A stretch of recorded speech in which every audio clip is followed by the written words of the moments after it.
for political opposition, such that while elections still happen, the opposition party can never win. The rules get rigged, essentially, so that the party in power never, ever loses. Now, in this case, it's of course forced Democratic states to do the same, but it was Donald Trump that started this cycle of changing the rules in order to make sure that his party stays in power, that he stays in power no matter how unpopular he gets. You see the same thing happening if it propagates Trump's narrative and suppresses criticism. It's happening right now. We're watching it happen. The third step in the plan is to militarize law enforcement. The deployment of the military to Chicago and to Portland, to Los Angeles, is illegal. It is illegal. In a powerful Senate speech, the senator warned that America is already in the midst of an authoritarian takeover, not facing the threat of one. He argued that former President Trump and his inner circle are executing a 5-step plan to weaken democracy. First, by turning the justice system into a political weapon that punishes opponents and protects loyalists. Second, by silencing independent media and promoting state-influenced networks loyal to Trump. Third, by militarizing law enforcement to intimidate protesters and suppress dissent. Fourth, by seizing control of government spending to reward allies and punish democratic states. And finally, by rigging the political system through gerrymandering, censorship, and manipulation of public data. The senator warned that these are not isolated incidents, but coordinated moves to keep Trump in power indefinitely, urging both parties to recognize the pattern before it's too Thank you, Mr. President. Colleagues, I think there is a tendency in this place, but probably in the country writ large, to compartmentalize each news cycle, to get outraged by every new contest to free speech or to the rule of law or to the power of Congress, but to really never see the full picture. Yesterday's assault on a particular democratic norm is forgotten, and we just wake up the next day to some new outrage. And I know that when people like me start talking about creeping authoritarianism in America, a lot of my Republican colleagues tune out. They think it's hyperbole or just politics. But I think it's time for all of us, Republicans and Democrats, to really step back and come to terms with the full picture of what is happening right now in America. I know that there are many Republicans in this chamber who are not ready to give up on democracy. But there are a group of radicals surrounding the president who have convinced him to operationalize a plan that is designed to try to crush political opposition and dissent in this country. When democracies die, sometimes it's in a coup, sometimes it's through violence, sometimes it's the occupation of the Parliament building, sometimes it's the cancellation of elections. But normally, that's not how democracies wither and vanish. In countries that have lost healthy democracy, normally what happens is that over time, the regime, the party in power, just contracts the space for dissent, for speech, for political opposition, such that while elections still happen, the opposition party can never win. The rules get rigged, essentially, so that the party in power never, ever loses. That is the plan. That is what President Trump and the radicals around him are trying to do to America. I know that many of my colleagues aren't on board for this plan, but I worry that many of my colleagues refuse to see it in its totality because they deal with one outrage at a time. They justify one assault at a time without seeing the full scope of it. We aren't on the verge of an authoritarian takeover. We are in the middle of it. Now, it's not a fait accompli. It is not certain to be successful. But if we aren't clear-eyed about what is happening, then we have no chance to arrest it. If my Republican colleagues don't force themselves to pull back and see the totality of what is happening to the political opposition, it's hard to see because it's not happening to you. It's happening to your colleagues. You're not in jeopardy of being arrested. My colleagues are. Your allies are not being taken down off the air. Ours are. If we don't all pull back and see this for what it is, we will wake up and there will be a day where our democracy is gone. And so I want to talk to my colleagues today about the totality of this plan. And it really happens in 5 steps. The first step is to convert the justice system into a political witch hunt operation. Every totalitarian relies on the justice system to punish dissent, but also to immunize illegality for loyalists. That's the deal you get in a totalitarian state. If you speak out against the government, well, then the legal system comes crashing down on you. But if you are loyal to the government, then you can get away with crimes. We are seeing this at scale right now. The indictment of James Comey for no crime. Not a single prosecutor in that office in Virginia would sign the indictment. Not a single one, until President Trump sent his personal lawyer to take over that office, because only she would sign the indictment. We see this in the arrests that are being readied for at least one Democratic senator, for the Soros family, for the Attorney General of New York, for behavior that is not criminal, for behavior that apparently, reportedly, has been engaged in by plenty of other people. But you also see it in the way that it ultimately plays out in a very quiet way. The goal here is not to arrest everybody that opposes Donald Trump. The idea here is to just put enough fear into the ranks of those who might speak truth to power that they stay quiet. And it's undoubtedly happening.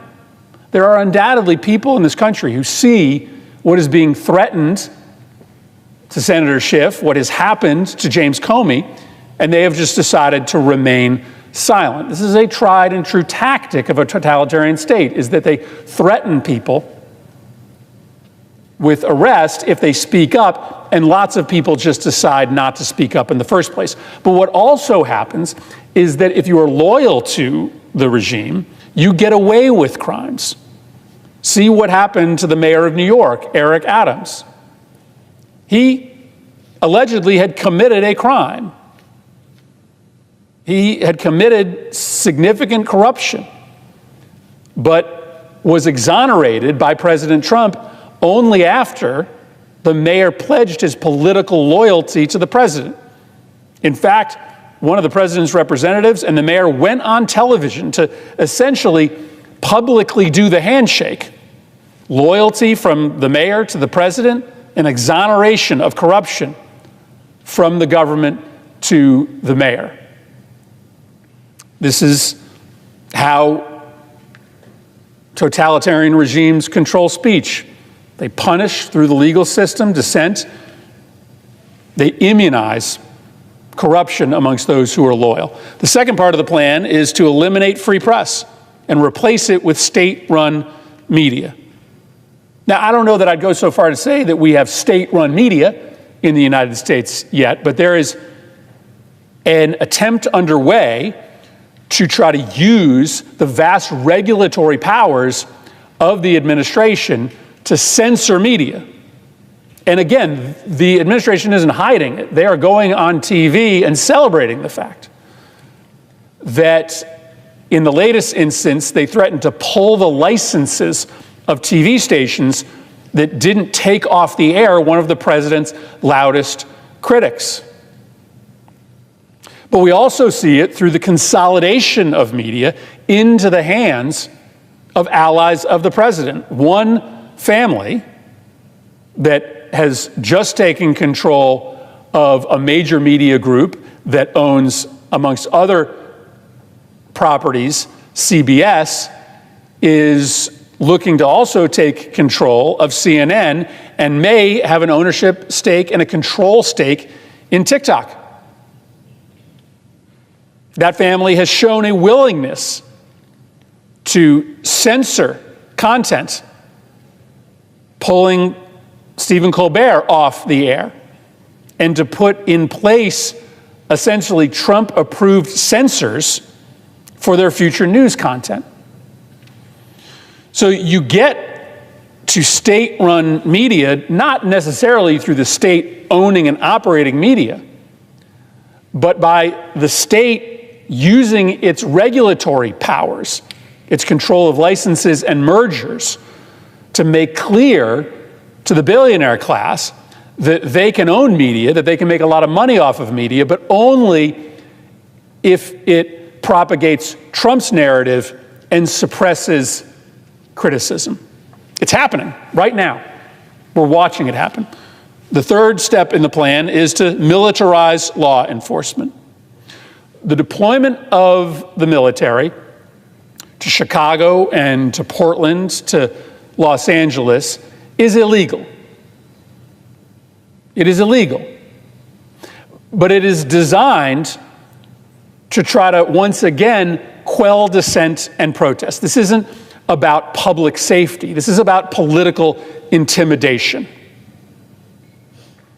And you're just naive if you think that folks aren't going to be a little bit less interested in showing up at a protest if they're worried about getting roughed up by law enforcement.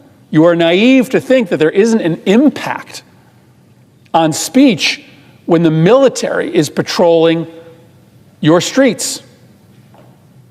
The signal that is being sent is that if you speak up in opposition to this president, you are going to be greeted by troop deployments and tear gas and military helicopters. The fourth step in this plan is seizing control of government spending and taxation. And here is where I fail to understand why there isn't bipartisan agreement, why we don't join hands. Our founding fathers saw what the British king did, using taxation and spending in order to compel loyalty to the crown, in order to punish the colonists when they rose up in defense of their rights. And so when they wrote the Constitution, they deliberately put the spending and taxation powers not in the hands of the executive, but in the hands of Congress, where every faction is represented. Thus, this body is in a position to broadly protect the rights of all people.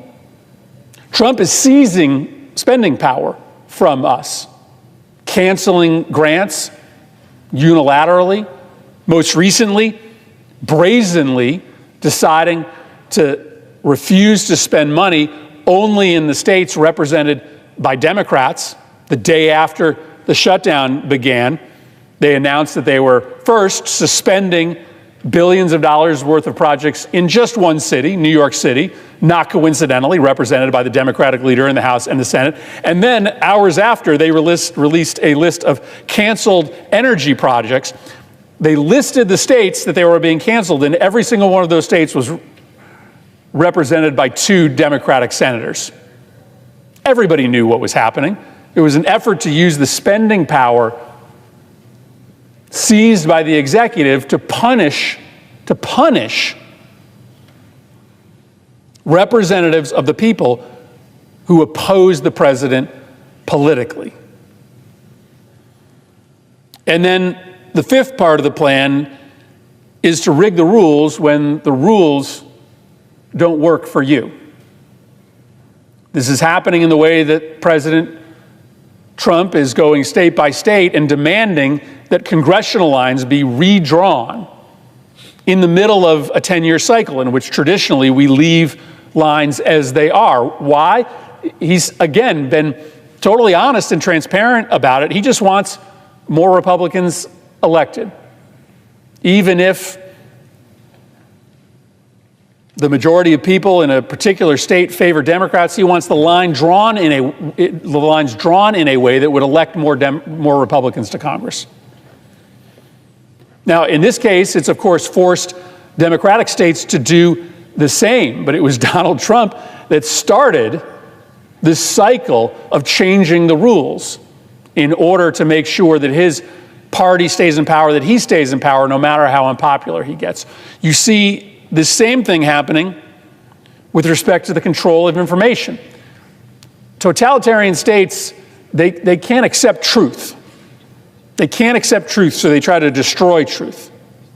Well, that's what Donald Trump is doing by banning reporters from the White House that don't toe the Trump or MAGA line.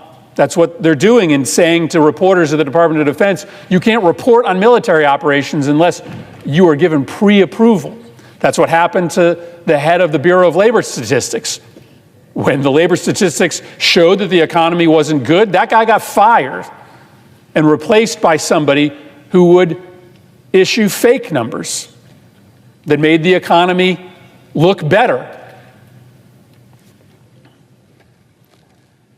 You convert the justice system so that it pursues your political enemies and exonerates your political loyalists for crimes. You eliminate the free press and you replace it with a state-run or state-influenced media. You militarize law enforcement. You seize control of government spending and taxation. You rig the rules of democracy in your favor. You can't see the indictment of Comey, the cancellation of Kimmel, the troops in Chicago as different events. They are all part of the same story. They are all part of a plan, a well thought out plan to try to destroy American democracy and create a new set of rules that will allow Trump and his allies to rule forever. I know this sounds extreme. It is. But if you connect the dots, if you allow yourself to see the whole story, the totality of this story, you will see the grave danger that we are in. I know that it's often easiest for all of us, but probably especially for supporters of the president who still support democracy, to just assume the best instead of assuming the worst, or to just kind of close the door and batten down the hatches until the storm leaves town. But think about how we will feel if this 250-year democratic experiment disappears on our watch, and we didn't do all we could as a body and as a citizenry, simply because we didn't want to face the hard reality. The authoritarian takeover isn't coming. It's here. We're in the middle of it. But it is not too late for everybody to see it and for us to stop it. I yield the floor.